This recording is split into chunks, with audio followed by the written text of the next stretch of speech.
My name is Diane, and I have a word for us today.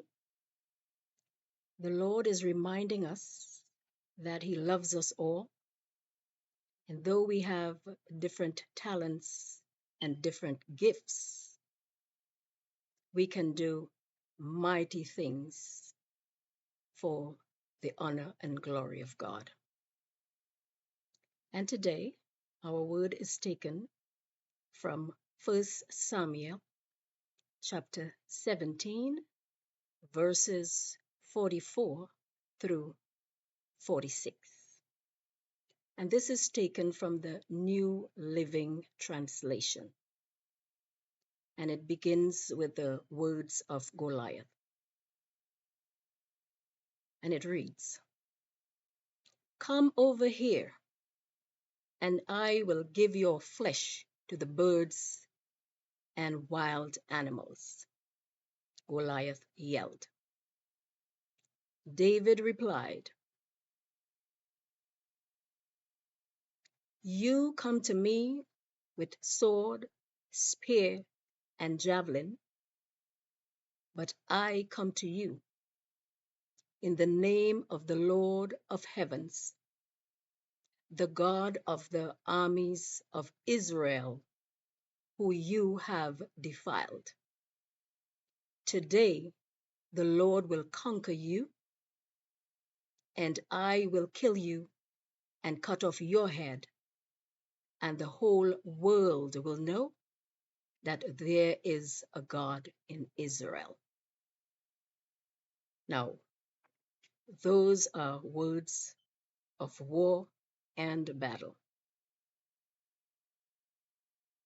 And the way we would say it now is, those are fighting words. Now, we all know the story of David and Goliath. But when the story is told like the simple version, I think some things are left out or some things are not emphasized. Now, David was the youngest son of Jesse. So he had 3 older brothers that were already in Saul's army. So since David was the youngest son, basically his job was to stay at home and help his father with the sheep and the lamb. So basically he was a shepherd boy. Now occasionally his father would uh, send supplies and send him to check on his brothers and bring back a report on how everything was going. So on this particular occasion, that's exactly what his father asked him to do. So David uh, took supplies, and he was supposed to bring back a report to his father as to, how his brothers and how the army was doing. But on this particular occasion, things worked out quite differently. So when David arrived at the camp, David was just in time to hear the insults, the humiliation, and the degradation coming from Goliath. He actually was calling out the army of Israel. He was calling them out to fight him. Now, Goliath had been doing this for about 40 days. The Israelites were terrified of him. Goliath was over 9 feet tall. He was an intimidating sight. So the Israelites were very afraid. So when David heard the insults, David began to ask questions about Goliath. But his brothers told him, "You are just a boy, so what you need to do is go back home and tend to your sheep." But David was very courageous.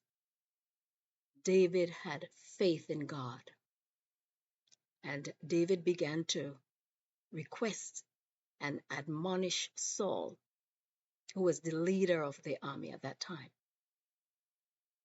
He began to tell Saul, I could take on Goliath. But Saul told him, you are just a boy, and Goliath has been in the army for many years. But the difference was Goliath was coming with his own power and might, but David was coming with the power and the might of God.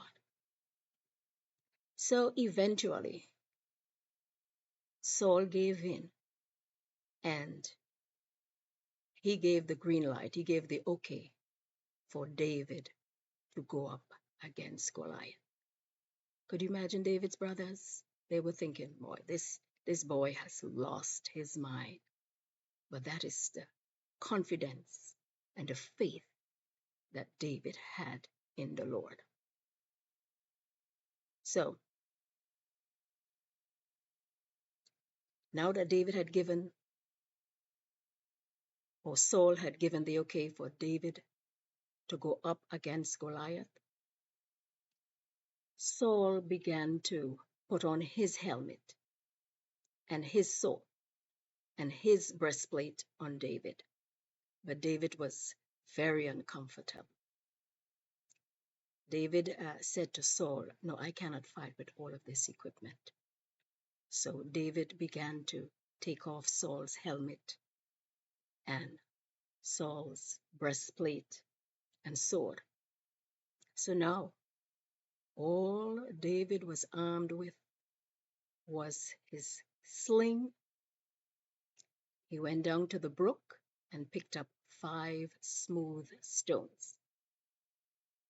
So that's all he had.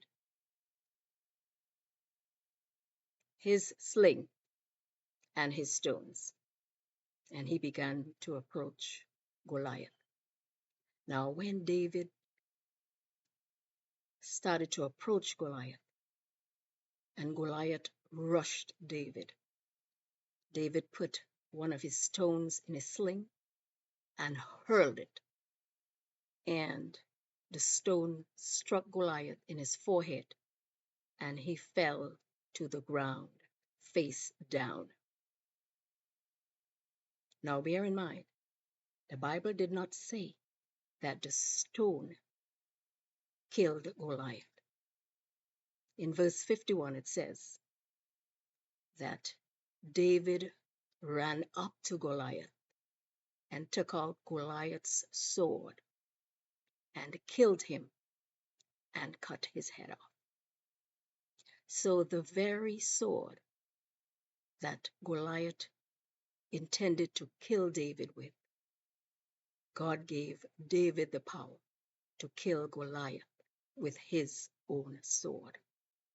So this battle was really not David's battle.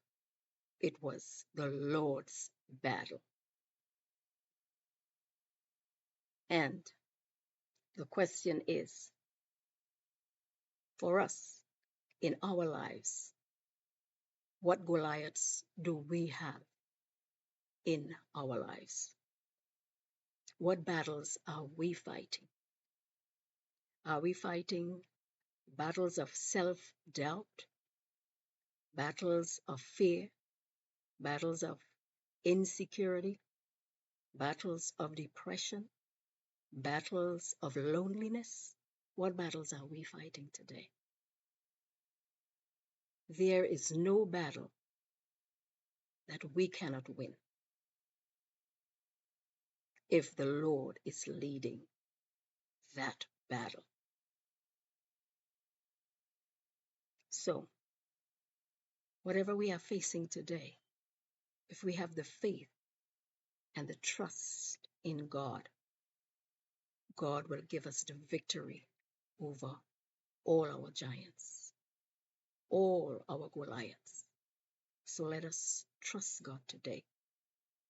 Whatever we might be going through, let us bring it to the Lord Let us put it all on the altar of sacrifice. Trust God with prayer and faith and see God bring us through and see God work through us and for us. Now, bear in mind that the Bible does not say that David went up against Goliath in his own strength and power. David knew in order for him to win this battle, he would have to go with the power of God. Our battles in life, we must be reminded that we cannot fight these battles alone. We would need the power of God to win our battles. Now remember, David, he was just a shepherd boy. And in those days, I guess that job was maybe considered a lowly job, a simple job. But with his job and in his job as a shepherd, he had to go up against wild animals. In order to protect his sheep and his lamb, he had to fight and kill lions and bears. So God was actually preparing David for battles against giants and battles and to win battles against nations. And in the same way in our battles, in our lifetime, things that we go through, God is building us up.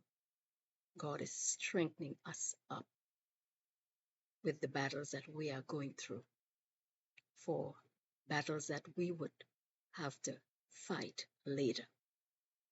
So let us trust God. God will help us fight our battles if we have trust and faith in Him. Now the Lord used a shepherd boy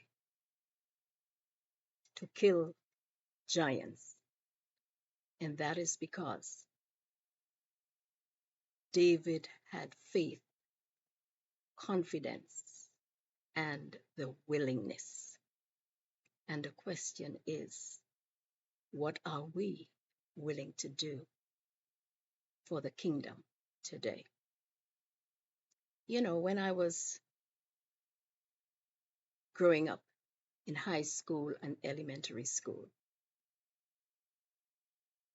I used to participate or to represent my school and my county in track and field. Now, I was the little one, so I could not represent my county or my school in the shot put or the javelin or bodybuilding or weightlifting because those were not my talents. But when they needed someone to represent the county or the school in the 100-meter sprint or to anchor the relay, they were looking for me to bring the victory and help my county. And so, in this way, we can use our talents for the honor and glory of God. God is not asking us to use what somebody else has. He just wants us to bring what we have, use the gifts that we have. Notice that David was not able to fight with the armor that belonged to Saul because that was not his. That was not his comfort zone. So that is why the Lord is not asking us to do what somebody else is qualified to do. He's asking us to bring what we have and use what we have for His honor and glory. So are we willing today? What are we going to do for the kingdom of the Lord? What are we going to do for His glory today? And that is why I say, I am thine, O Lord, and I have heard your voice, and it told thy love for me.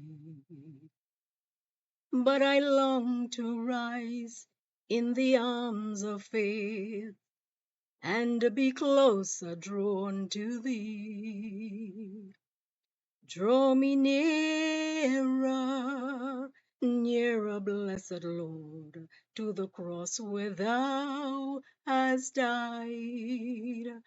Draw me nearer, nearer, blessed Lord, to thy precious bleeding side. Consecrate me, Lord, to thy service by thy power and grace divine. Let my soul look up with a steadfast hope, and my will be lost in thine. So draw me nearer, blessed Lord, to the cross where thou hast died. Draw me nearer, nearer, blessed Lord, to thy precious bleeding side. And for this Easter weekend, let us remember the true meaning of Easter. This weekend, we must remember Christ died on the cross for us. He was buried and he rose again. And he lives today. So he died on the cross and he shed his blood for our redemption. So let us remember that today. And I hope that this word encourage and bless someone today in Jesus' name.